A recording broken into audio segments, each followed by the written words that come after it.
That's right. We gotta start charging admission for crowds like this. Great. Okay, Washington County Commissioners Court is now in session Tuesday, June 9th, 2026 at 9 a.m. And Commissioner Hannah, would you do the honors, please? I think our pastor is not in attendance, so. I'll set it up.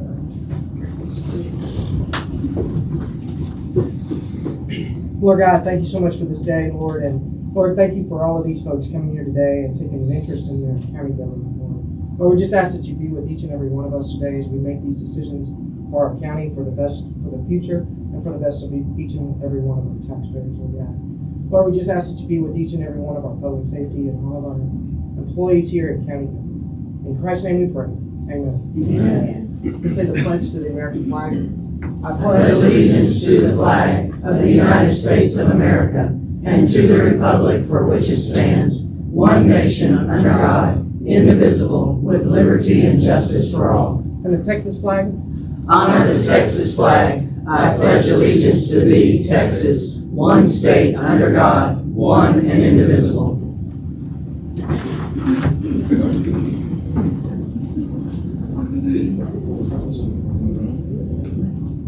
Item number 3, discuss and possible action upon the approval of a proclamation proclaiming June 2026 as Alzheimer's Disease Awareness Month in Washington County, Texas.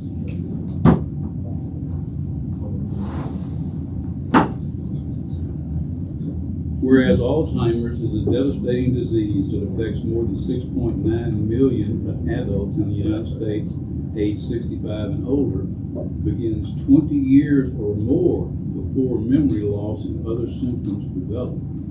And whereas Alzheimer's disease, a progressive degenerative disease and the most common form of dementia, causes deterioration of memory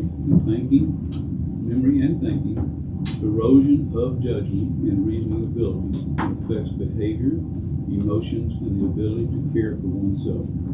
And whereas, according to the Centers for Disease Control and Prevention, Alzheimer's is the 6th leading cause of death for American adults and the only cause in the top 6 that has no prevention or cure. And whereas the people of Washington County, Texas can support individuals, families, and friends and caregivers who are dealing with Alzheimer's disease by promoting research to find a cause and cure, and by advocating for educational programs and support services in our communities.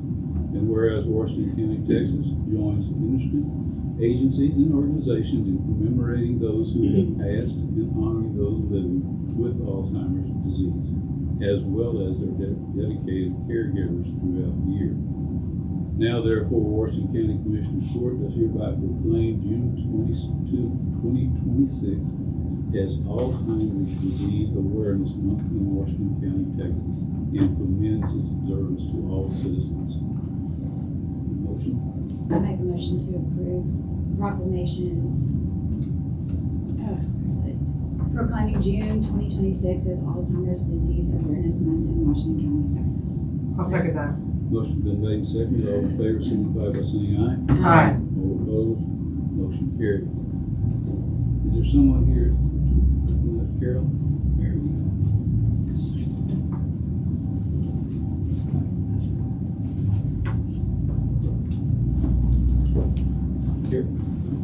Carol, would you like to say something before we do? I want to let our president, Donna Williams. Well, let's do the picture first. Donna.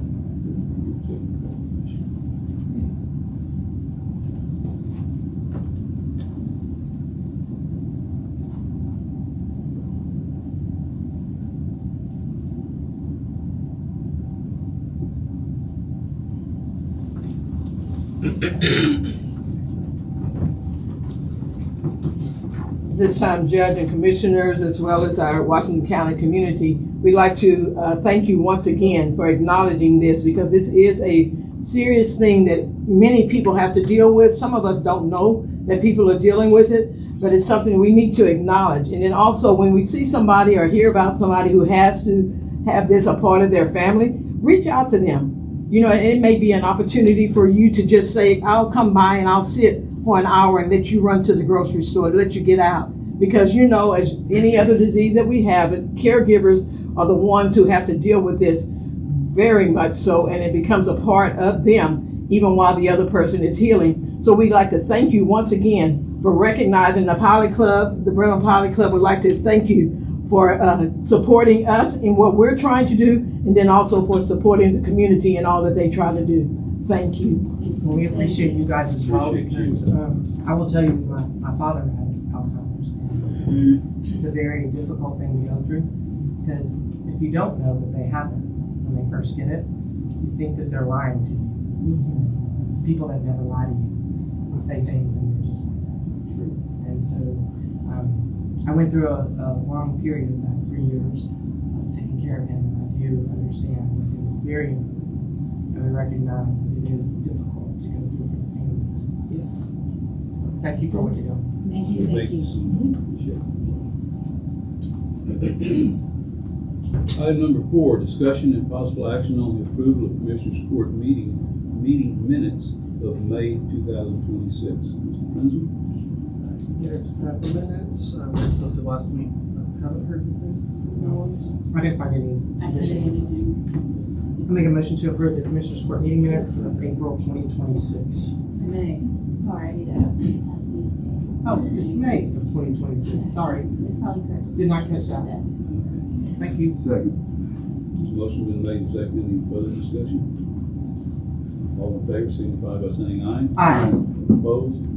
Motion carried. Item number 5, presentation and progress update of the Expo Master Plan by Plan North. Katie Birch. Good morning. Morning. Good morning. I think Ms. Marmal's going to set me up with some controls over here for the presentation.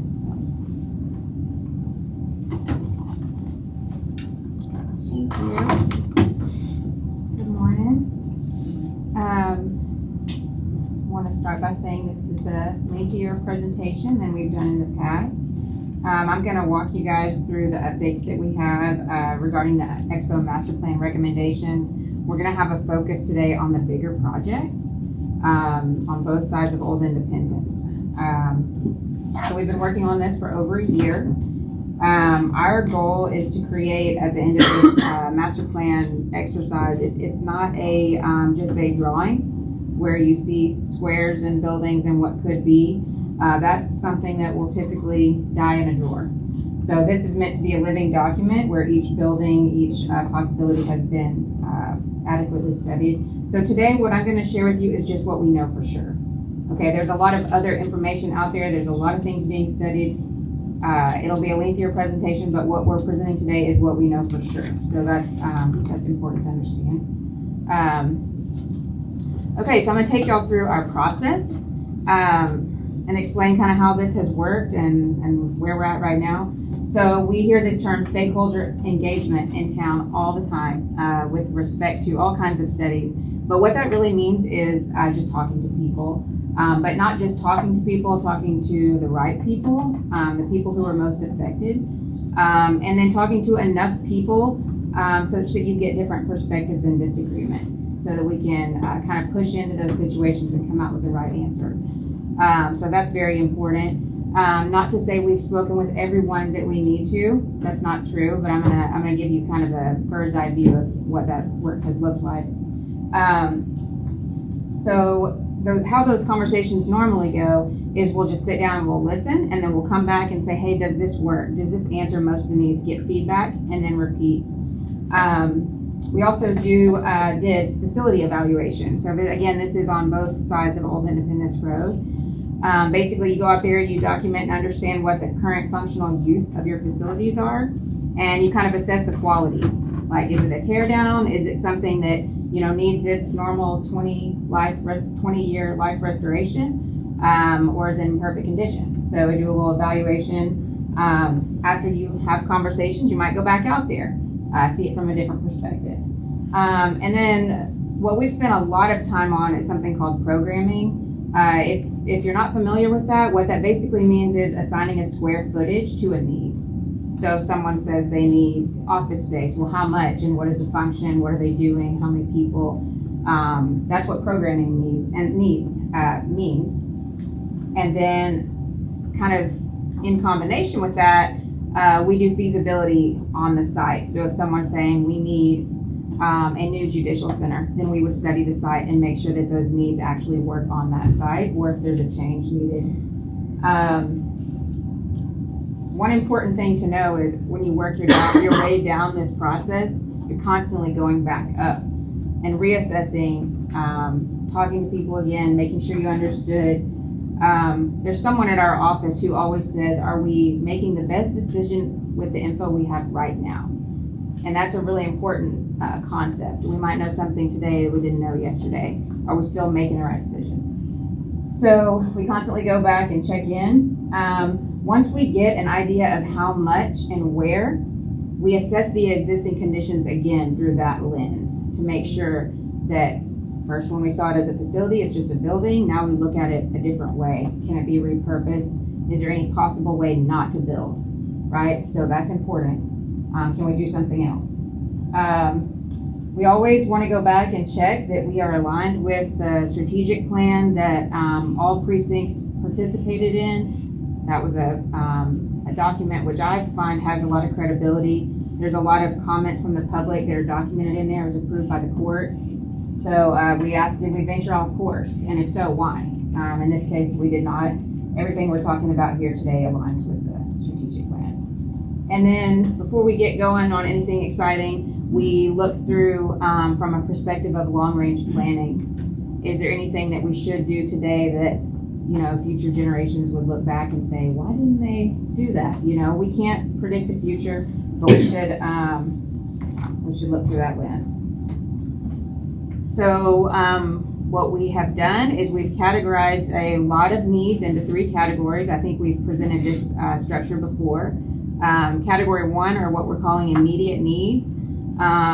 Those are projects necessary for the safety and security of the public. They're basically part and parcel to the county being able to conduct business in a safe and secure way, or you know, they're necessary for critical operations. There's some examples there. Category 2 is something we call community opportunities. And I want to be careful that we're not looking at this like a wants versus needs. This is a more nuanced situation than that. We've talked to hundreds of people in the community throughout this. There's nobody here that has a wish list on stupid things. That's just not our culture here. I would compare that category 2 community opportunities category more to like seeing at like starting a business, right? Do you need it to have a roof over your head? No, but it's a major opportunity. It's smart. Okay, so it's not need versus want. It's something different than that. It's a kind of a sober look at what would make our community better. And most of those topics range from developing our youth, which was something said over and over in the strategic plan, agriculture, making sure that when we invest in something or we hold an event, that there's some kind of weather reliability, and then obviously promoting economic development. Category 3 is future planning. So that's kind of like throughout this needs list and a market study. We've had other consultants weigh in. These are the things that we've captured that will be needed down the road that we need to plan for now, so we don't build in the wrong place or, you know, adopt a short-term fix that's a long-term mistake. So that's that list. I want to also be careful to say that these are categories, they're not priorities, right? So let's say there's a future planning element that's in the category 3, but there's an opportunity to get it done in the context of a larger project. It gets prioritized. So it's not totally linear. As opportunities present themselves, then we do things right. So we're going to talk first about projects east of Old Independence. And so those projects were led by Judge Durenberger and Commissioner Kirk Hanneth on the court. Also in close conjunction with the sheriff and the sheriff's office. Those are projects related to the Judicial Center. So we started those conversations. I say we, I was not involved. We started those in 2021, as far as I know, as they're documented. There are multiple people that remember starting those as early as 2016. Many of our elected officials were involved in that. Most of the activities that we're studying that would take place on that site happen here in this courthouse, which is 87 years old. It's built in 1939. Okay, so one thing you'll notice, I didn't want to kind of go through every comment that was made by someone who participated, but I did want to log the participation because we've had so much community and employee participation here. You're going to notice on this side of the road, we had less groups because these are the user groups. These are the people who are directly affected by this project, but we met with them more often. So it's kind of a listening and then responding. By the time we're finished with this project, it'll more than triple. So we got a lot of really good feedback from the community as well. Audra Kroll, who works in my office, has a giant binder over there that has all of our meeting minutes from these. So if there's a specific question, I do have access. But these are the people that worked with us to get this going. We basically asked them, how is it done currently here at the courthouse? So I want to be careful and respectful here when talking about the existing conditions here at our courthouse because the people that work here are doing their best to make the facilities work in a way that's safe for our public and to get their jobs done, not hold anything up. And we have multiple departments, but there's some key things that you'll need to be made aware of after studying this facility. I'm going to say the number one issue is the lack of secure separation between the public, the employees, which I put in two groups. There are county employees and then there are court-facing county employees like the judges, the DA, and then we have the incarcerated who also come to court here. And we do not currently have a way to separate those groups. So when the incarcerated are brought in, they're basically escorted off the square. They come up multiple flights of stairs. They're handcuffed and shackled, and they're escorted in by our sheriff's office. So they share the exact same stairway on that path as the general public, as the judges, as the DA, as everybody coming for jury, and for the people who work here every single day. The stairway is non-code compliant, and there's two floors of courtrooms, right? So there's two separate floors that we're talking about. One thing that a lot of people don't realize, if you come for jury duty, that stairway is actually used as queuing space. So you might wait on the stair. The number of people that do that is well over 100 pretty regularly. Again, the county departments are in here every day. This is their norm. So once the incarcerated are inside the courtroom, and I'm specifically talking about district court right now, the manner in which we've been able to separate from the public is it appears to be a movable screen made out of PVC pipe with a white sheet on it, and they can move it to where there's no visibility between the public and the inmates while they're waiting for court. There's also no restroom for the public on that floor, and the reason is the inmates do need access to the restroom. Again, they're handcuffed and shackled. They're not free to move around. And so the restrooms on that floor are dedicated to inmates. So if the public comes to that floor, they've got to go to a different restroom. So that's a major strain on our law enforcement from where I'm sitting, because it takes a lot of effort and a lot of workarounds to keep that generally under control. So that's kind of the situation with the separation. The next, I'm gonna say most critical issue is life safety in general. Okay, so that's just for all of us. So in the district courtroom, based on the conditions that are there, we are more than double typically the capacity of what would be allowed by that space. There's one fire exit. You go down that one flight of stairs, and then again they're joined by another situation, county court at law. So it's double, but also there's two of them. So it's pretty rough in terms of the capacity. overages. Whether you consider it life safety or not, there are, less than a quarter of the restrooms required for a size of group that size. So from a egress standpoint, like in the event of a fire or some kind of event where we needed to exit the building, it's in pretty rough shape.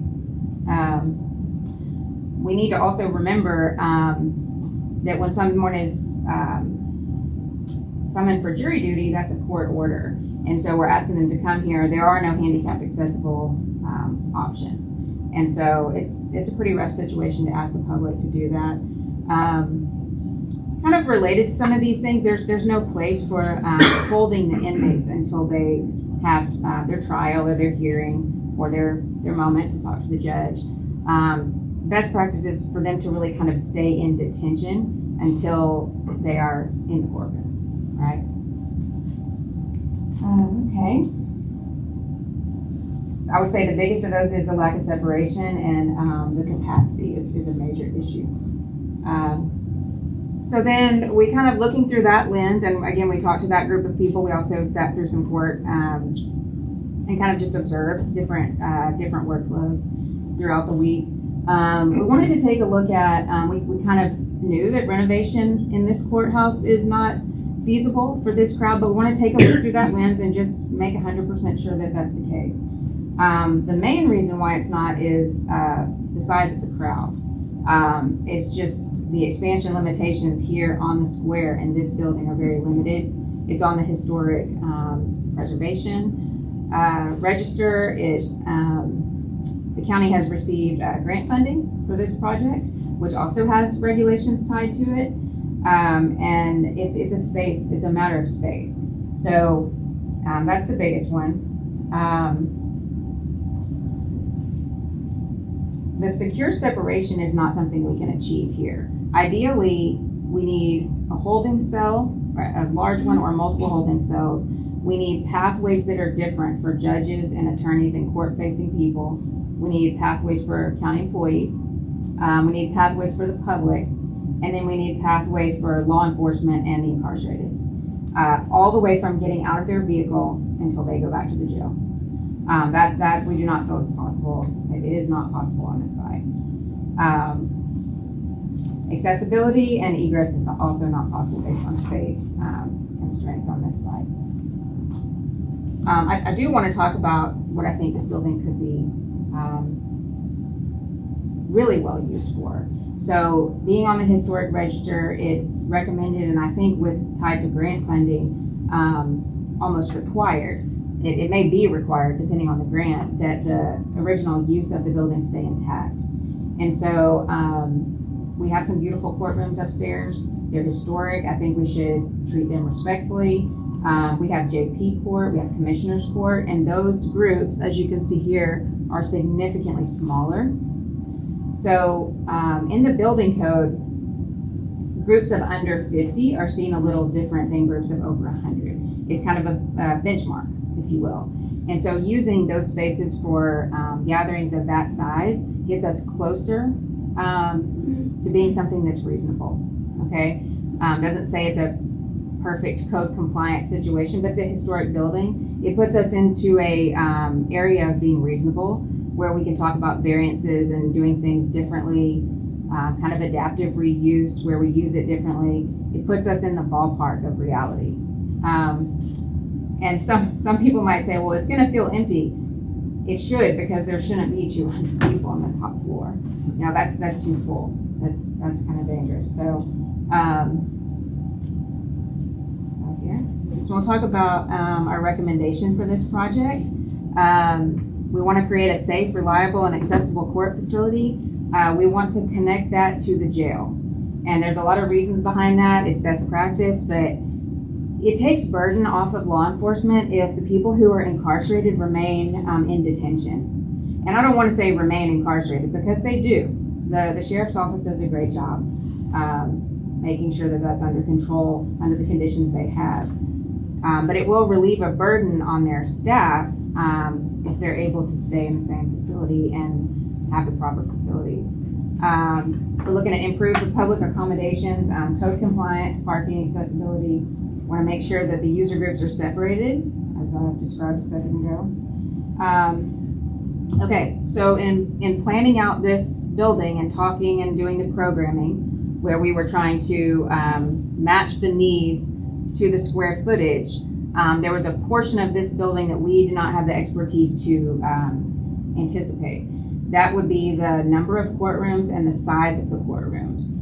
Okay, so we want to make sure we're building for the future. We've looked out many decades ahead, right? And so we needed some expertise that architects don't have. And so we contracted with a firm called Fentress. They're a court planning firm. What their job is to do is to take dockets and study them and make projections about caseload, bench time. And I was just looking for one piece of information in that report, which is how many courtrooms and how many people. But it's a very thorough report. Some of our commissioners participated in that. They interviewed our clerks, our DA, judges, and kind of pushed that statistical data to make sure that it resonated here. So they were a partner in that. And then before we present anything, we want to make sure we've looked through the future planning. We're going to suggest a 4-tiered expansion plan, so 4 kind of levels of expanding this. So we're set up for a very long time. Okay, so what we're going to be looking at here is a 2-story building connected to the sheriff's office through a secure corridor, plus or minus 70,000 square feet. That's the general size. We're going to recommend a structural steel building with a masonry exterior, just a brick building. That secure corridor to the sheriff's office is very important. We want to make sure that parking for employees, specifically court-facing employees, has been thought out and it's secure. They're behind some other level of security. We're also thinking about sharing parking with the expo, the public parking, for larger events. So we're coordinating across the road. And then what came out of that court planning study is a need for 3 courtrooms. So that'll be county court at law, 2 district courtrooms, and then a larger room, which later would be a 4th courtroom that we believe currently we would use for jury trials, jury selection. We think we could use it for a community meeting space and a kind of host of different things. And then that will be already there when we need that 4th courtroom. So you can kind of see a list of the county departments we're looking at to go into that building and some of the public functions. I'm not going to read those out, but y'all can kind of take a look at that. All right, so before we see any plans and solutions here, I want to make sure everybody's acclimated on the site. So what you're looking at in this picture is just if you're standing in front of the sale barn at the expo, you're looking at the sheriff's office. The one thing I want you to notice, it's a little bit subtle, but there is a grade change and a hill on the to the right of the sheriff's office. So you have the sheriff's office, the sally port, the driveway, and then there's a hill. Everybody see that? It's kind of hard to see, but if you go stand in front of the sale barn, you'll see it right away. So before we look at anything really exciting, I just want to make sure everybody understands how we're proposing to connect this. So because of that grade change, we will be suggesting a very small basement level element to this building. So one of the first things we learned visiting the sheriff's office is that the sally port currently is not functional. It's too small for them to unload out of their van. And so what happens is they'll pull up and they have to unload outside the sally port, which is not ideal. It presents opportunities for people to hang out and kind of engage with someone who's incarcerated, which is not appropriate. So if you can look at that section down at the bottom, you see where it says existing county jail. Let me see if I can point to this. Okay, so that's the existing county jail. What we're proposing is an inmate corridor that starts at grade. So it starts at the same ground level as the sally port. As it gets to the new building, there's a hill, okay? So we're proposing the construction of a new sally port where they'll pull in and unload. and the continuation of this secure inmate corridor. They'll enter the building on the basement level, which is what you see right here, and they'll just get on an elevator. Okay, so they are still in jail. Okay, this is not part of the public's judicial center. They're in detention. There's also a fire exit to a secure area planned for that element. So if they're coming across from the jail, they come in the secure inmate corridor. They enter on the basement level into a little vestibule, get on an elevator, and then they can go to county court at law on level 1, or they can go to district court on level 2. Does anybody have any questions about how that works yet? All right. So this is what we're proposing here. So this is,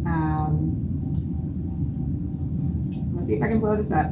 Okay, so that's the existing jail, the new Sallyport, and then this area in purple that's called detention. That's what you see on this site plan is the first floor plan. Okay, I wanted to show it on the site plan because you can kind of see how it relates to the road.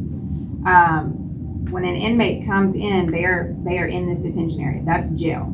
It's built the same way as a jail. It's up to jail standards. It's 100% not available space to the public. Now this is Bluebell Road over here. Okay, and then Old Independence, like we said, the cell barn is like right here. Okay, and so if you come through the main public entry, you would first pass the county clerk's office. That larger courtroom that's a flex space and available to the public that I mentioned, that's here. And you can see the detention area basically opens to the court spaces. So they never are more than a few feet from the detention area, even when they enter the courtroom. You can kind of get a feeling for the other departments. The county attorney, located near the back of the building, next to the secured employee parking. Go back here. Judges' chambers are in that those courtroom areas. So the judges would be their chambers would be right next to the courtrooms, obviously. So for your adult and juvenile probation, those areas need their own entry so that those people can leave after hours, after they've completed what they're required to do. So they have an entry here on this side of the building. Take a look at the second floor here. Yeah, so same deal. On either side of the detention area, you're going to see a district courtroom. That is best practice and the absolute safest scenario for court. We'll see the district clerk and the district attorney's office. That those two departments work very closely with district court. You'll see also some gray areas. Those are secure employee circulation. That's where we have employee restrooms, employee break rooms that are not accessible to the public. So we might be thinking, why is there not a detailed floor plan? Do you have one? Yes, we're working through that with each department. Because one of the things we learned from talking to other people in other facilities was that the departments didn't get the proper vetting process to go through those departments, go through the wall placement, the security checkpoints. So we're being very careful in that respect. And we will present the floor plan once all the departments are kind of blessed the area and the court. All right. Okay, this is what we think it could look like. It's a 70,000 square foot building, brick, facing Old Independence Road, looking right across the road to the expo. Is that it? Sorry? Is that it? I'm sorry? Is it AI? Absolutely not. No, that is not AI. So, good question, because it's always a good question right now. That is not AI. In fact, that is a representation of a building that is fully modeled in 3D. So everything we draw in 3D. That model with some materials and design ideas applied to it. All right, there's another view. And I'm looking forward to the day when we can come in here and present the whole building. But if you look over here to the right, you can see That's where adult and juvenile probation would come in. I want to show y'all one more thing. I'm going to go back. So a second ago, we talked about 4 tiers of expansion. So we're thinking about future expansion in 4 rings. The first ring is in every space we've allocated for how would they grow within the next 5 to 10 years. So that square footage is there. So for instance, if there's departments that work in close proximity, or let's say one department grew, there's a domino effect. So that means this other department grows too. That's taken into account with the current projected square footage. So that's a 5 or 10 year thing. There's also from the study from Fentress, it was projected that within 14 years, we would actually need that flex court as a dedicated courtroom. So when that happens, there would need to be judges' chambers in that area. It's already part of the footprint. It's just a rededication of that space. So that's your second tier. Third tier of expansion is the second floor plan. So in this area over here that faces Bluebell Road, there's a portion of the building that we're gonna recommend gets constructed where you could add a second floor later. What that would do is if there's a new courtroom assigned, that immediately means the district attorney's office is growing because they would have to have more attorneys to support that courtroom. So that would allow us to add on to the second floor without going outside the building footprint. Then the fourth tier of expansion is just understanding that this area behind is a parking lot. We're talking about past 30 years at this point. So we've got some land over here allocated. All right. So, okay. So Before that's you go it. further, I just want to say thank you for all the stuff you've done with that side of the project, because we've been in several meetings with this over the Yes. months, several months, and it's been very thorough. And I appreciated the fact that we're looking not only for what we use today and what we may be doing in the next 5, but maybe 10 years and beyond with the availability of the property. I think looking at it that way is always smart for the future. And I will say that there's also enough property there to expand the gym. I mean, y'all looked into that as well. Yes, So- we have a spot. Now, we are not showing a master plan today. We're showing recap or updates on priority projects. But you can see in this gray area, we have not programmed that space. We have not visited with the sheriff's office to say what would go in there, but we have put a placeholder there such that when these connector roads are built, that we've thought through that. So again, it's not something that needs to happen now, but we're just thinking through it. With the improvements that were made to the jail kitchen and the laundry, those will support this. Judge, what did I miss? I don't think you missed anything. I'm just kind of going back through the length of time we've been talking about this and planning and all the input that you saw. And I really want to commend you on how you've gone to all the offices, elected and department heads, for their input. And I know we was talking a little bit yesterday, Mr. DA, there were some changes you thought were necessary and things like that, and that's the input we need. And I really appreciate the way you handle that. And I think, I think all of us have a little desire to be correct. I think I got it right. But you're not doing that. You're taking the suggestions and incorporating into that. And much needed facilities for sure. I don't know how many of you come in here when the big jury trial is going on. We've got 200 potential jurors wandering the halls.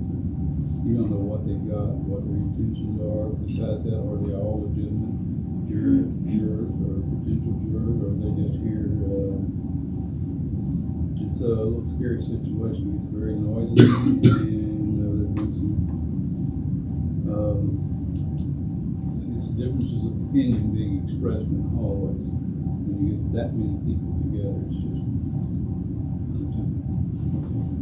We didn't even really talk about any of the things that are wrong with the space in terms of not being a modern court facility, attorneys not being able to speak with their clients or the incarcerated in a private manner before. That's not appropriate. There's a lot of things like that. We're not touching that today because there's just so much to talk about that's of a life safety nature. And so we're focused on that. But there's a lot of that as well. I mentioned to the DA's office, and he brought most of the team in our last meeting, that if you don't like something or it's not right, do not hold that back. Now's the time, right? So, and of course they're a group of attorneys, so they didn't, they didn't, you don't have to tell them twice, but it was a great meeting, and we've had a similar situation with every department. Really good to work with. And it can't be said enough that the programming was so important in terms of getting the right size of the facility. And I think that's key for us, because this document's going to be a living document. Right. I'm grateful to the court for allowing us to contract with Ventress, because that was out of any architect's expertise. Studying dockets is not something we do, but they made some great projections that made this a really solid recommendation. So, all right. Now we talk about the expo. So this is in the category of community opportunities. I want to just reiterate that this is not a wish list. It's very much a needs list. It's great opportunity for our community to tackle some of these things. Similar to the other side of the road, I want to present just at least a capture of those that were involved in the meetings that took place. We have 2 pages of these, and there were multiple people in those meetings. Our original chart had everyone's names. I was like, it's just a little bit too much. But you can see we've tried to take a kind of broad picture of the involvement at the expo. From the Tourism Advisory Board to specific areas of 4-H. Obviously, the Washington County Fair was very, very involved in this process, as well as the expo. And this project was led by Commissioner Majewski and Commissioner Horn. All right.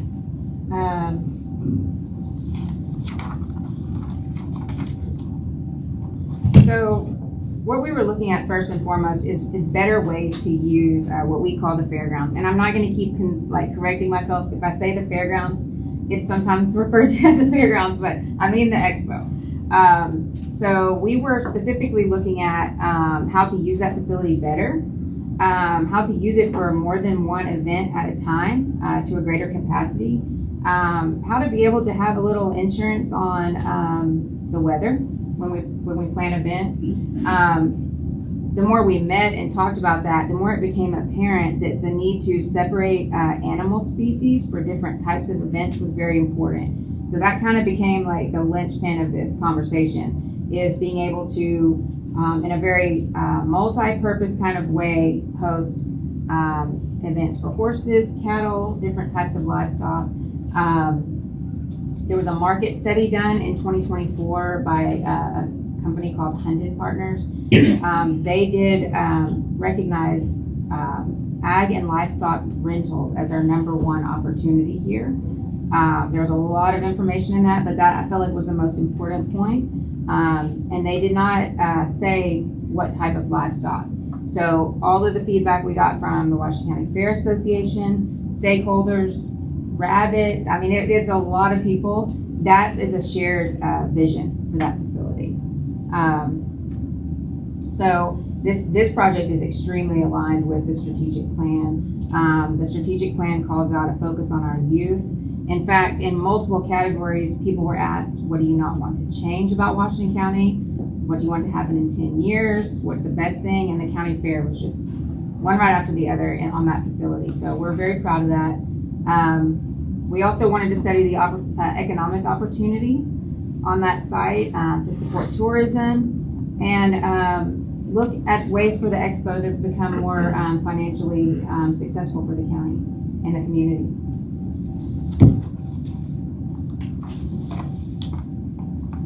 All right, so if you, later in the presentation, I'm gonna present a design for a covered arena as a big project for this side of the road. And if you looked at the building for the Judicial Center and the covered arena, it might appear that the covered arena is very simple and the Judicial Center is not, right? Because it looks so different. But one of the things we learned is the expo site is a complicated site. It has a very deep history. There's a lot of things that have been done that we've enjoyed and used for generations. There's a lot of repairs that are needed, a lot of things we can do better in the future. One of the things we really need to talk about is the drainage over at that site. So I'm gonna bring up a plan in a second and I'll show you a line, but currently FEMA has our floodplain line at the north end of the fairgrounds incorrectly documented. Okay, and that's kind of common knowledge the last year or so. We've all been talking about this. It's also not uncommon for that to happen. Most of the time when FEMA documents those lines, it's done with the drone. It's not done with the transit, boots on the ground like they used to. And so when we had the full survey done by HODI, which very much appreciate y'all tackling that at the beginning of the project, it answered a lot of questions. Mr. HODI noticed that. Our civil engineer, Darren Huckert, who's also on this project, has confirmed same deal. So we're gonna have an effort to amend that map, okay? So we're not asking FEMA to change the map, we're asking them to fix the map. It's called an amendment, okay? So there's a process there. So, I'll show you a rendering in a second and you'll kind of get a better grasp on that. One of the things we wanna talk about big picture is just utilities. Specifically plumbing and electrical upgrades that are needed right away. So in terms of those original categories of needs, immediate needs, community opportunities, and future planning, the electrical and plumbing needs at the fairgrounds or the expo are in that immediate category, okay? Even though the covered arena is more of an opportunity project. Just want to be clear about that. There's an opportunity when working with both of these projects across the road to really get our circulation done well, to make sure our pedestrians are safe, that we plan for later thoroughfare connections with those roads, that we make sure that law enforcement has proper ingress and egress during events, especially large events like the fair, on both sides of Old Independence. And then obviously to share parking during large events. That would be common sense. So, but it's just a close walk, and we all walk across for the fair anyway. And then again, we really want to make sure that we're building a framework for future master plan implementation. Make sure that all the knowledge that we have from this exercise at the expo is clearly documented. There's a lot of projects at the expo that need to take place in the next decade. Right? There's a lot of projects. And so we want to make sure we've documented those carefully. Done a good job keeping the history.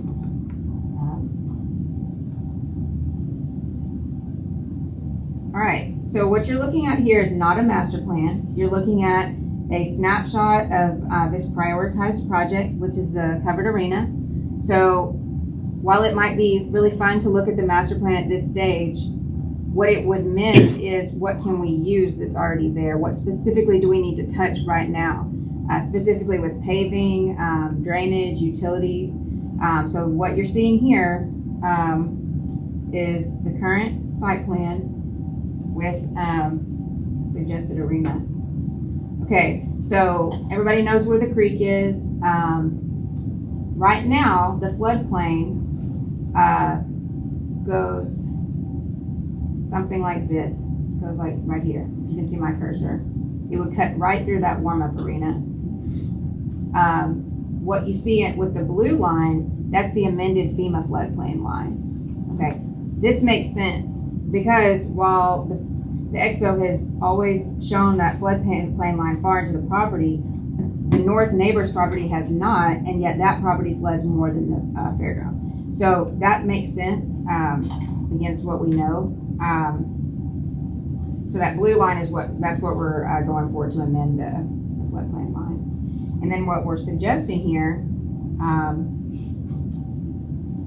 I'm gonna go through some needs in just a second. Is it a covered arena? Kind of in the same place as the current arena, but it's aligned with the road. Again, that's, this is Bluebell Road, right here. And Old Independence over on this other side. So there's a lot of pieces to this. We have talked about in the master plan an additional road, which would come in on 2935 and come out here farther up on Old Independence. Those are part of master plan ideas and a project that the county could do most of the work themselves.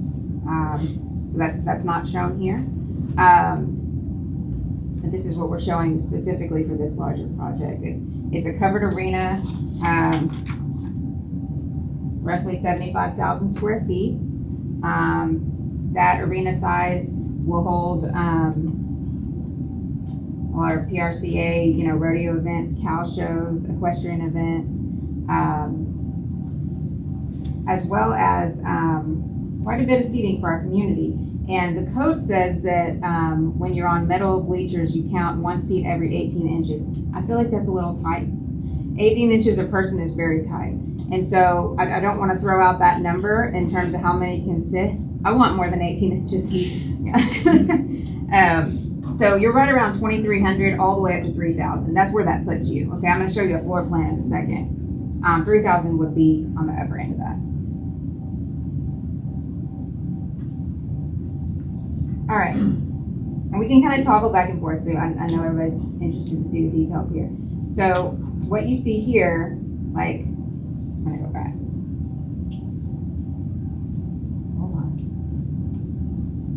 Hold on. Okay, so this is where we currently have the carnival during the fair. So if you're familiar with the Washington County Fair, that helps you kind of get acclimated. So you see these little three kind of protrusions on that building. That's a restroom, another restroom, and a concession stand. Okay, so for ease of looking at it, I'm about to orient that floor plan a different way, so I want to make sure everybody's on the same page. But right here, that's where the carnival is during the fair. Okay, so you've got your big arena here in the middle, and then you got restrooms, concession, restrooms, and then a warm-up arena, and then stalls. That would be pens for horses or cows, depending on the event, they'd be set up different ways. Okay, so these spaces up here, that's your restroom, your concessions, and your other restroom. Okay, so we oriented it, and then here's your arena. The warm-up arena that was on the top a second ago. And then we've got this stall barn for the horses. Okay, so that's kind of what the floor plan looks like.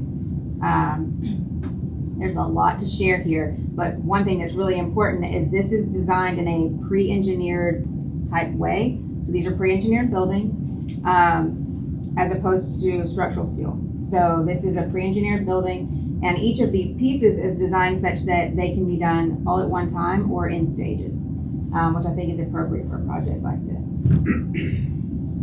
All right, so that's what we think it could look like. This is facing Bluebell Road. So I'll see where the restrooms and the concession stands are. So each of those elements is an element that could be constructed on its own or part of the project, including the stall barn, rodeo arena, warm-up. I'll show you a different view. Okay, so this is if you were over where we typically have the carnival, you'd be looking like toward 2935. One of the cool features of this design is we think it would be cool to be able to access the restrooms and the concession on both sides, such that you could use fencing to hold more than one event. So you could have an event inside the arena and then an event on the outside, and still use those same restrooms.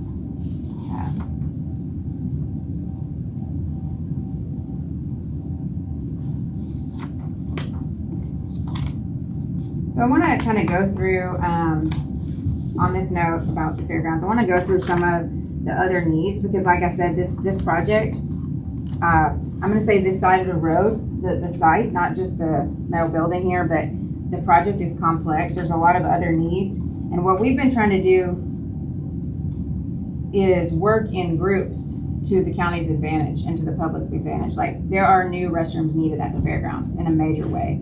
Also, some of the restrooms that are there need to be repaired. There's electrical needs. So what we're trying to do is figure out ways to get as much as we can into a bigger project, but then address some of those other needs.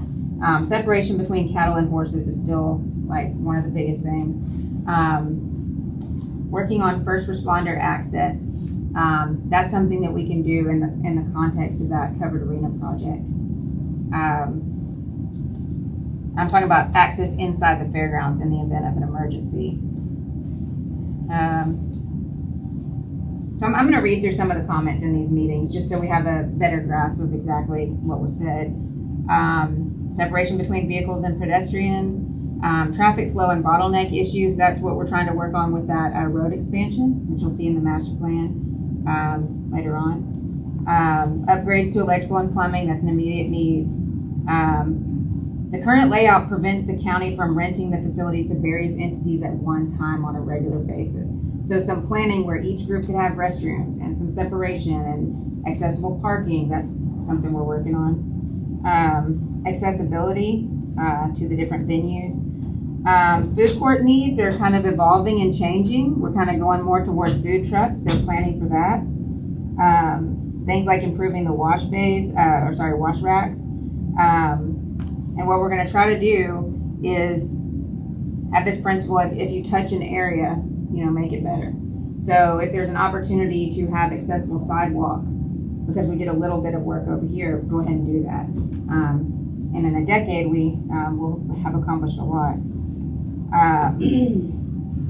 So long term, and this is not on this plan, but long term, it was identified by the groups that a large indoor meeting space, like an event center, is on the table. That's it's a bigger space. It's 60, 70, maybe 50, 60,000 square feet. It has not been programmed, but that's the type of space where you would have indoor cattle shows, big events, conferences, educational type stuff. It would be a great economic boost to our community. Interestingly enough, that was one of the comments that was made the most by the community. And it's specifically for a number of people that's a little bit more than the sale barn, where we have the heifer sale now. Interestingly, that was targeted at to be something where we might need something like that in about 10 to 15 years. And I just want to point out that this space here, this flex courtroom, which we're designing as a community space as well, could accommodate events like that. And interestingly, in the court projection, they're saying they need that as a courtroom in 14 years. So it really aligns with what we need right now. So this space would be available to the public, at least in our recommendation. It'll meet that need for quite some time.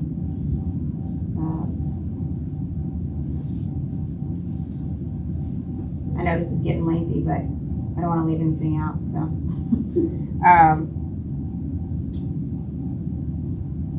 so there was comments in our discussions with the stakeholders on the west side of Old Independence about wanting to keep the focus on ag.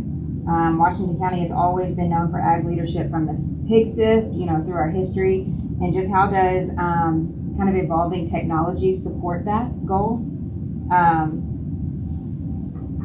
Viewing angles are very important, specific to the arena. Being able to show animals in a way that makes it a great place to show, or rodeo. We'd love to see more green space at the expo.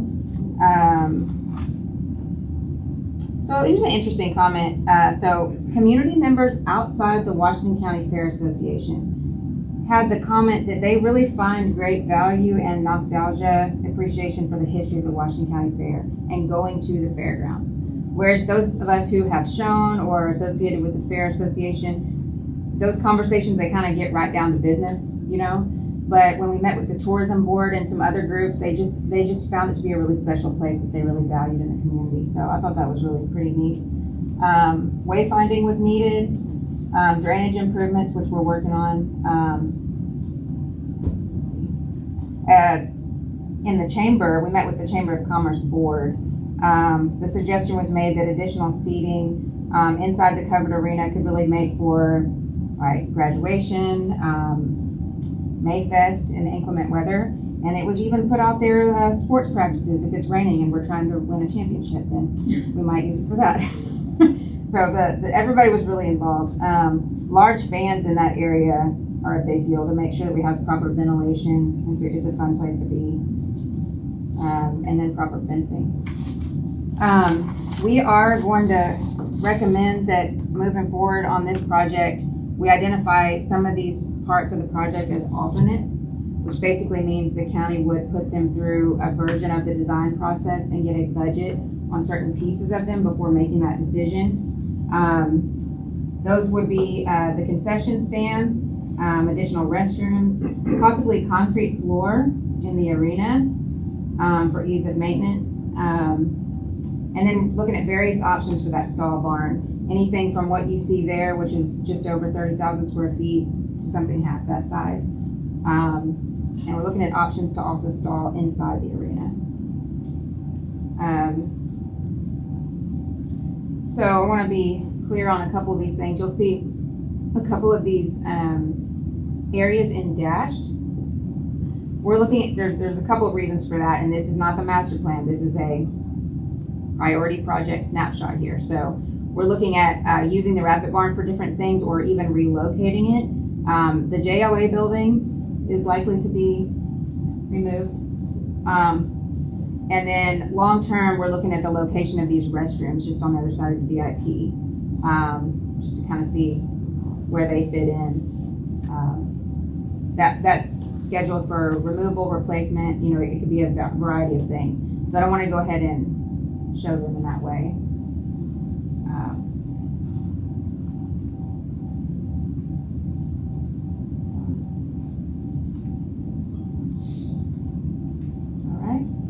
So kind of concluding thoughts as we move forward, we kind of adopted a set of guidelines in our office that allows us to think about these projects together and separately, make good decisions. We'd recommend that when we move forward to the court, adopt a version of these principles for future master planning. One of them is just making the small things better along the way. So thinking about things instead of a fix, a full repair. If you have an opportunity to fix something, go ahead and repair it. Anything you touch, bring it up to code. Secondly, looking at ways to improve the whole. So restrooms at the covered arena, can we serve both sides? If there's a fence between, can we serve both sides and make them do a little bit more of a heavy lifting in terms of functionality? Same with the concession stand. Coordinating the master plan across Old Independence, like using this flex court space for community purposes, just thinking like that. And we really need to be focused on technology first thinking. These younger generations, they don't say technology or think about it. That's just all they do, it's part of their life. All design, repair, construction should be thinking about integrating technology. And interestingly, I heard really great feedback about cattle sale technology, but also some of our local attorneys are a wealth of information about technology for the Judicial Center. So just all-encompassing thought. That is all I have for today. That is what we know for sure. Thank you. Yeah. Thank you for the presentation. Katie, again, y'all done such a wonderful job, and we're happy to have y'all's team on board kind of guiding us through this process. Thank you. It's fine. Any questions about the west side of the road? We've got a lot of fair board members here. Oh. You have anything you want to say, or Mr. Fox? You have to be careful when you say something in front of Katie, because she will record it. She will remember it. She will bring it back up. I cannot say how respectful she is of the history and the profound impact the fair has on this community. Again, just tell you, it's because of working together, but this year we're 130,000 plus in scholarships. we don't do that without a functional facility and working with the court. Katie's been so respectful of not only the past, but looking to the future, and she's been, her ears have been open, and she doesn't just listen, she hears you.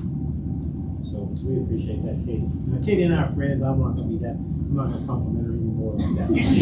Go back to being sarcastic with her, but she's a big picture looker, and that's really important. We have shovels if y'all want to start them off. All right. Well, it was great to have someone like Katie, who has grown up in the fair, showing and to have that historical perspective. And we're proud to have her on the job and doing a good job. She's so easy to communicate with. She has a way of telling me, you don't know what you're talking about. Without saying it that way. Anyway, but she's done a great job. I'm proud of her. So Thank you. looking forward to turning some dirt. Thank y'all. Thank you again.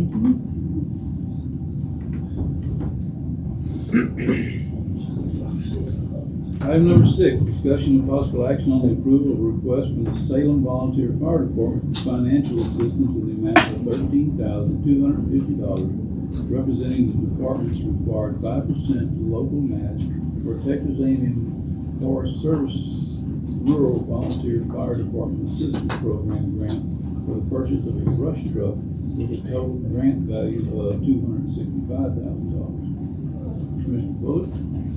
Yeah, I was looking around for And Ricky. right there. Sorry, right there. Did you want to come up and speak? Yeah. Abernathy, how are you, sir? Good. Thank y'all for letting me come before y'all.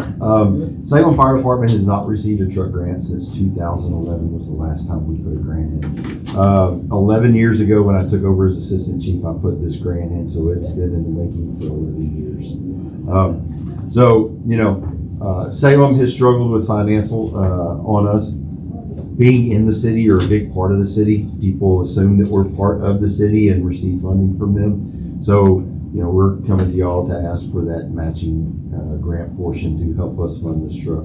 This truck's going to be a multi-use truck. It's not just a brush truck for us. We're building this truck to be able to respond to structure fires, car fires, dumpster fires, do a plethora of things because we need a multi-purpose truck. We don't believe in having a lot of trucks. We've scaled down from 7 to only having 4 now, and that's where we'd like to keep that at. So bringing in a new truck and be able to get rid of some of the older equipment is a real opportunity for us to improve our service to the community. As you'll know, this is historically what the court has provided this match. So, any questions? I motion to approve the request from the Salem Volunteer Fire Department and financial assistance in the amount of $13,250, representing the department's required 5% local match for the Texas A&M Forest Service Rural Volunteer Fire Department Assistance Program grant for the purchase of a brush truck with a total grant value of $265,000. Second. Motion been made and seconded. Any further discussion? All in favor, signify by saying aye. Aye. All opposed? Motion carries. Thank y'all very much. Thank you for your service. Thank you for your time. Item number 7, discussion and possible action on the approval of pending Washington County Expo rental regulations contract. This morning we had 2 of those, one's a wedding and the other is a horse show. I make a motion to approve the pending Washington County Expo rental regulation contracts and give the judge permission to sign. Second. Motion been made, seconded. Any further discussion? All in favor, signify by saying aye. Aye. All opposed? Motion carries. Item number 8, discussing possible action upon oil and gas development project for Geo Southern Operating LLC on McNally Lane, Precinct 3. Stokes. Good morning, Judge. Good morning, Commissioners. Yes, we have not seen an application from Geo Southern for quite a while. In fact, it was 2022. That said, we do have an application in front of you today for McNally Lane. This is going to be located at 2781 McNally Lane is where they have this proposed. This is approximately half a mile from the 390 intersection.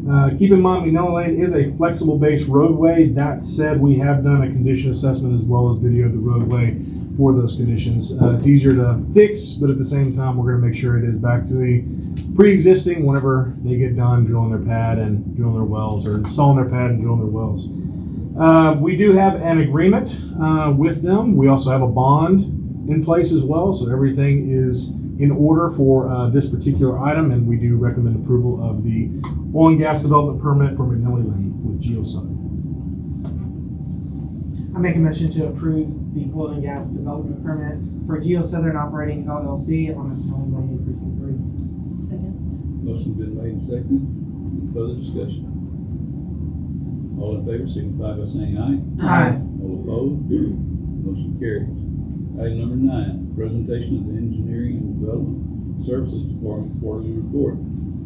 Yes, so I know we've been in here a little while, so I'm going to try and speak as quickly as I can. I know we have a few things that I want to try and run through, but I'll try and go quickly. But let me go ahead and start off quickly by just introducing George Meyer, GW. He is actually our right-of-way management foreman going forward. And then right in front of him is Mr. Michael Coring, who is our paving foreman. I don't know if we've actually officially introduced him, but at the same time, I know I've spoken highly about him to each one of y'all. So if you haven't met him personally, there you go. And George is going to be our right-of-way management foreman. We're really looking forward to work with him. So let's jump straight into our quarterly report. What we have is we have 322 work orders for the quarter, and all of those are attached to the back end if you want to go through any details on those. Our OSSF, these are our septics. We have 125 through the month of May. That means we're averaging about 25 a month. Just to put that in perspective, 2025 we hit 131 for the year, and in 2024 we were at 116. So we're kind of on track to kind of keep on what we've seen over the last couple of years on that. Our addresses, we've had 85 through the second quarter, whereas in 2025 we were at 83, and in 2024 we were at 156. So we're pretty close to on track to what we were in last year for the new addresses. Subdivision status changes. What we have with this one is we have estates at Mount Vernon subdivision. That was a completed 9-lot, no new infrastructure. Ridgewood Farm Section 1, that was completed, no new infrastructure with 8 lots on Ridgewood on Baranowski. We are currently still in review phase for Ridgewood Farm Subdivision Section 2. That said, that is new infrastructure. We are intending to bring that forward next week, hopefully. So you might be seeing that next week. That is 27 new lots with approximately 3/4 of a roadway, 3/4 of a mile of roadway included. We have Green Pastures Subdivision, which is off of Windy Acres, 7 new lots, no new infrastructure. And then Gates Crossing had a replat for Lot 8 previously. They're actually going to be modifying, they're proposing to modify those lot lines once again to go from, I think, 1.5 to 2 acres for the lot. I think it has something to do, they wanted a barn or something along those lines. So we'll be bringing that forward, but it is on our website currently for notification. So that'll be coming through within the next month. All right, so our subdivision variance requests and now our new minor plat process. So last year we hit 22 for the year. We are 2 variances in and 2 minor plats in, so we'll kind of see how that goes, but it's a little bit of a slower start than we had from last year.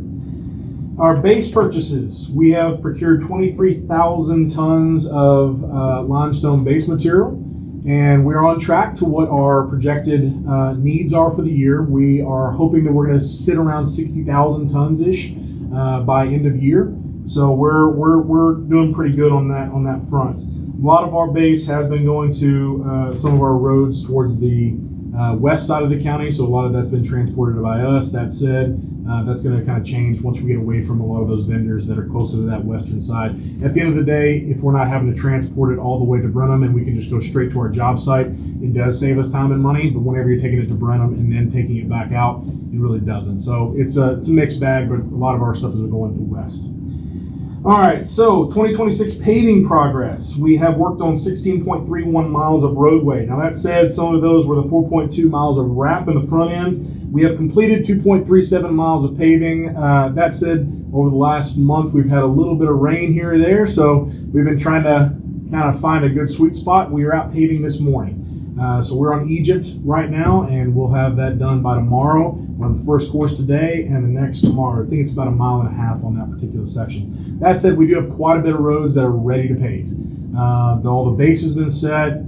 They're ready to move forward. So that's a lot of this where you can kind of work with the rain. The other side is if we do continue with the mixed bag in terms of possibilities of rain, what we've kind of talked about internally is we're not going to hold anymore. We're going to throw some dice and gamble, and look, we're going to start bringing in the tanker trucks, and if it rains, it rains. If it doesn't, it doesn't. But we've had so many days where the weatherman says it's going to rain, and we look outside and it's a perfect day that we could have been out paving. So we're kind of done with that safe approach, and we're going to look forward to a little bit more progress on that. All right, so the big one for the quarter has actually been our, I'm kind of jumping ahead a little bit. Our driveway culvert installations. So we have been a little bit slow with our driveways. We've only had 30 for the year, and if we were to extrapolate that, we'd be looking at 72. To put that in perspective, in 2025 we were looking at 106, and in 24 is 124. I think a lot of the drop really comes from the standpoint of a lot of these subdivisions. They've already installed those prior to us taking over the roadway. So there's a lot of new addresses, a lot of new OSSFs that we're not capturing on the culvert side. That said, hey, we'll take that all day. With the culvert fees that we've procured to reimburse for the base material, we've had $16,100 for the year to go back to pay for the material that's necessary to have those installed. Our subdivision rules and regulations were approved, and we are already utilizing this. We've had pre-development meetings where we've kind of gone through what those changes are. That way, anyone that is in feasibility phase and is in pre-design phase, procurement, we can go through what that actually means for the development. So we really haven't had any issues up to this point. Look, we assume there's going to be a little bit of a learning curve, but everything so far has been going very smooth, much smoother than I anticipated. Our road mapping update, we have mapped approximately 124 miles of roadway, so we're well on our way. I see no issues at this point of having that completely done and online by the end of the year. So that's going very well. There was an original estimation that we would have issues publishing to Google. The reason being is Google is very hoardish with their data. And a lot of times if you put it on Google, they essentially take ownership of the data, which we don't want to have that. Well, obviously we're going to want to use that for our own needs as well. That said, we're kind of looking through the agreements on that, and that might actually be a possibility. So we might be able to have it on Mapillary, our own use, as well as Google, because it would be great. Everyone knows Google Maps. That said, we're still kind of looking through some of the agreements on that to be able to make sure we can retain the data if we post it to theirs. Google's always a bit interesting with their stuff. All right, let's see, our drainage projects. That's been the big one for the quarter. We've been doing a lot of culverts, a lot of drainage work, and the biggest is definitely in Old Independence, where I know we had talked about that for quite a while, but we had a culvert collapse, we had a culvert failure. You can see it's pretty gnarly. That was the flood in May of last year, June of last year that hit. And we have since replaced that with 3 barrels of 8x7 box culverts, reinforced concrete box culverts. We haven't done a lot of concrete boxes or RCPs in the past, so this was a lot of a learning curve. But look, our guys did a fantastic job. To put it into scale of what we're dealing with on this, the box culverts themselves that we installed weighed almost 1 million pounds. Yes, 850,000 pounds was the weight of those culverts. They're not going anywhere. They're not going anywhere. So we do have a few things we need to clean up over there. We're going to do a guardrail. That's going to be moving forward. That's all going to be a little bit more contractor based, so we're kind of working through all of our agreements. And then we're doing some fence work over there, but at the same time, it is all structurally completely active. We're all good on that standpoint. The next one is Rocky Hill School Road. We replaced 2 72-inch culverts that were with that same storm event, had damage, and then the dual 48-inch culverts on Queeby Road that you're seeing there. Both of those, you can kind of see that we have some roadway failure that happened from the flooding event, as well as separation for the culvert. So they were in dire need of replacement, and those are in. We're just doing some roadway patching, some fencing, things like that to be able to get all that cleaned up. Let's see here. We had Bossy Road was a 54-inch culvert. That one was replaced. We had a 30-inch one on Danheim where we were having some debris back up. And then we had Live Oak Drive where another one where it was a culvert that just separated and it was starting to eat into the roadway. So we came in the subdivision, saw cut that out, replaced it, and got all the pavement replaced. Let's see here. Our vacancies. We have one shop technician position available, and we have one equipment operator position available. So we're still doing pretty darn good, but we have one shop technician, and unfortunately before we sent this one out, after we sent this one out, we do have one equipment operator position available as well. So we're still doing great. We have quite a few candidates that we're going to be looking at, but if you have anyone that's interested, have them put an application in. All right, so we had the windstorm on May 27th. Quite a few limbs and trees went down. We had 52 roads affected. Our guys did a fantastic job. We had, I think, 6 guys throughout the night, starting at about 1:30. It hit about 1 o'clock that night. Our guys were out at 1:30. By the time most people started off going home, the roads were predominantly cleared. We had some that were worse than others, but honestly, our guys did a phenomenal job. They called each other. It wasn't just one guy going out there. They got a team. They did a great job. I can't speak highly enough of them going out that night and getting everything knocked out. Let's see here. All right, so our trainings. We have had another operator get his CDL Class A. So he is approved. He has gotten his CDL, and now he's been moved to Equipment Operator 3, so he can drive our trucks and everything else. Much more valuable, but that went very well and very smoothly at Teeks and Bryan. Our contract mowing. We actually just finished the first round of mowing. So that is completely cleaned up for the county for the first mow. And then right now we are also following suit with the herbicide. That's that same Herald. It's very similar to the Outrider we used last year that targets the Johnson grass. Once again, it's not going to kill the weeds. It's not meant to go after and make it pretty. It's meant to be able to cut down on the large growth so people can see around curves and things like that. Very similar to what TxDOT uses, but we are in the process of spraying that out. It's just a little slower than the mowing process. So let's see here. All right, so My Government Online is active. We have now converted all of our work order systems over, and one thing I want to just note with this is that if you do want to be notified, when you call in, when you give us the information, just give us your information, and we will have an automated response back to you of any updates that come through. Is when it's completed, you'll see who actually was putting the tickets in, what times, anything like that. So now it's an automated process where you will be able to get updates on that work order if you so choose. If you just want to just call and let us know, great. You want to get updates, let us know. We'll put it in, great too. So everything is going very smoothly with that one. Our permit system is going to be ready to go within the month.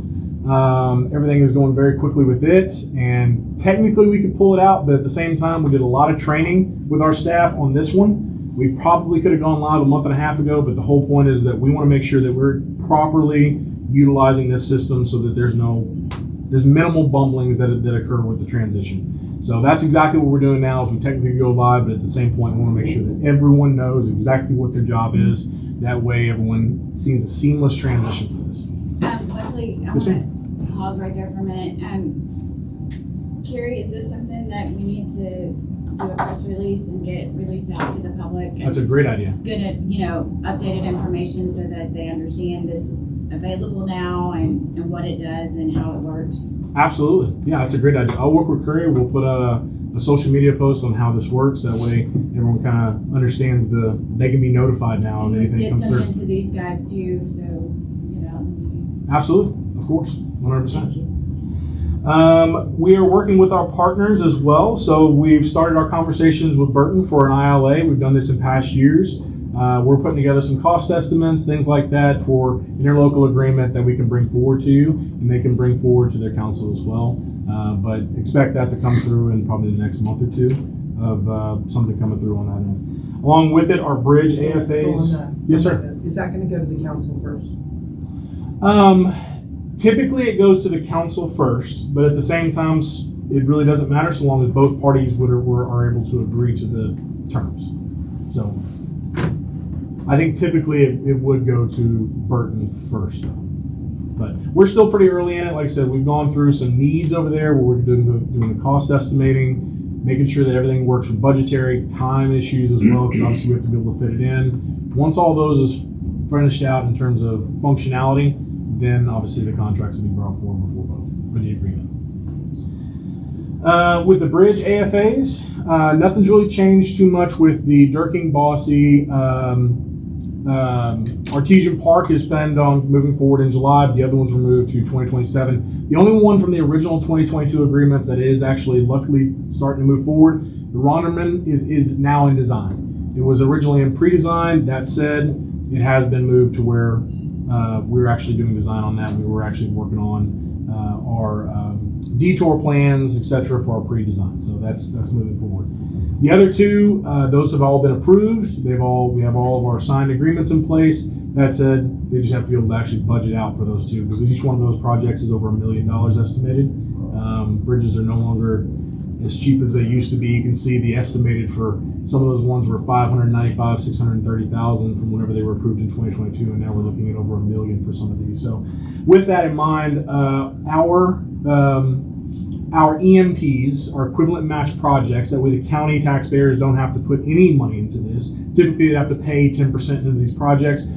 We've approved this, or we've come to the table and they've agreed that if we move forward with our projects, which are down below, which would be going to be the Gilmore project, as well as the Fulellen Culver project. If we complete those, then at that point, we have no money that goes towards it. Those $2 million in bridges, county taxpayers do not put that into our county funds. That's all through the state. So we've completed all the ones prior to, and what we have for those two down below is we anticipate those for next year. We have 3 years to complete them, but honestly, I'd like to be out of debt. I just want to get them knocked out, get them completed, and that way we're free and clear, and they just have their obligations. We have our fleet list and everything else in the appendices, our work orders, but that really kind of concludes a lot of what we've been working on over the last quarter and things that are projected for the near future. Do you have any questions? Well, with all those culvert projects and these bridge projects, Mr. Dismutes, you're going to get a very good precinct of that's easy, brother. Almost brand new. Yeah. There's always more. Thank you very much. All right. Thanks, Thank Wes. you. Item number 10, discussion and possible action on the approval of accounts payable. Good morning. Today, we will be paying a grand total of $781,030.93 in bills. That includes a payment for another payment to by the ATS building, $128,000. Property tax came in at $176,000+. The shredding that Wesley was just talking about, we're paying that $39,900. The rest are just a lot of bills. Some transferring with bonds and stuff, and the tax sale is in there. Make a motion to approve the accounts payable. I'll second. Motion been made second. All in favor, signify by saying aye. Aye. All opposed? Motion carries. Item number 11. Motion to adjourn. Second. Motion been made second. All in favor, signify by saying aye. Aye. All adjourned. I'll go. Yeah.